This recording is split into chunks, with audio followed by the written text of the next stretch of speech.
Most of the violists that I know are interested in expanding the viola repertoire. Although we have many wonderful works written for the instrument, we can always use more.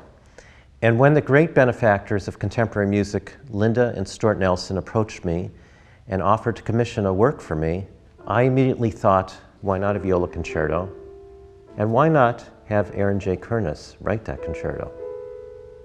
I'm very excited about this new viola concerto for Paul Neubauer. It's a substantial new work, I think, and the fact that Paul is one of the world's great violists really inspires so much from me, I think, and he draws such beautiful colors out of the instruments that I couldn't help but be thrilled to write this.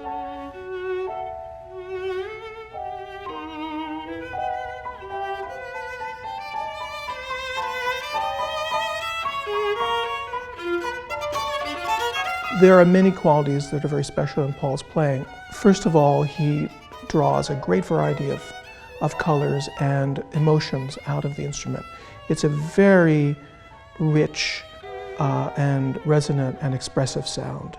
Paul's playing and the sound of the viola lent this piece a very lyrical and expressive quality that wouldn't have been the case for another instrument. So it's really uniquely tailored for Paul and for the viola.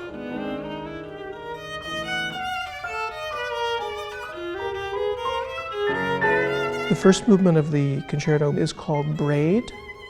I'd been searching for something that described many layers being woven together and increasing in density, increasing in information, and that's what happens a lot in the piece. It builds up for a while, then recedes, then builds up more, and from there the concerto gets going. In contrast to the first movement, the second movement is lyrical, expansive, and a bit sad rather than rhythmic.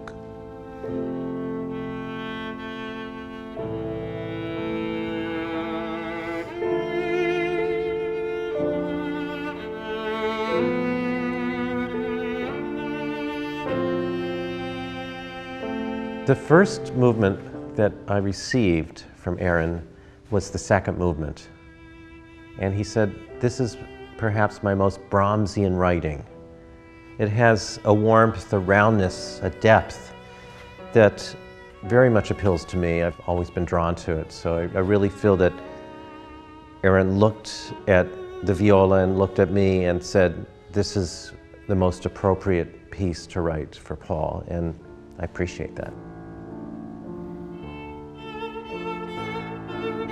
The third movement is a huge series of variations called A Song My Mother Taught Me. It's based on two sources, the most important being a Yiddish folk song called Tumbalalaika. The second important quote in this piece is from Robert Schumann. A tune from a piano piece of his just wouldn't leave my mind, and I went on a search to find this tune. I couldn't figure out where it came from. Once I finally found it, I incorporated it from the very beginning of the piece, first in its insistent rhythm, and then the melody itself appears in the viola.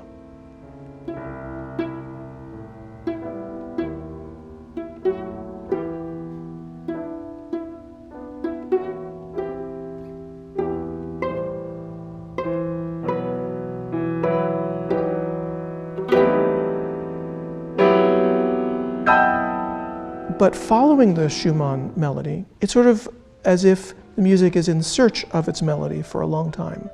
And it takes a good 15 minutes to actually find that original melody.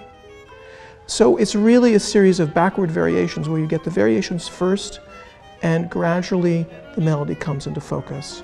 And then the music takes off in a huge emotional frenzy.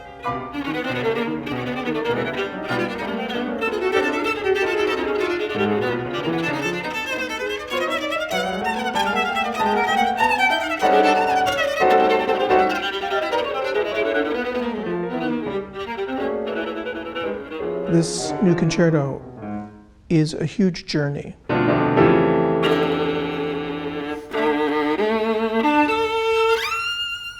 A highly emotional one, and at times a very unsettling one.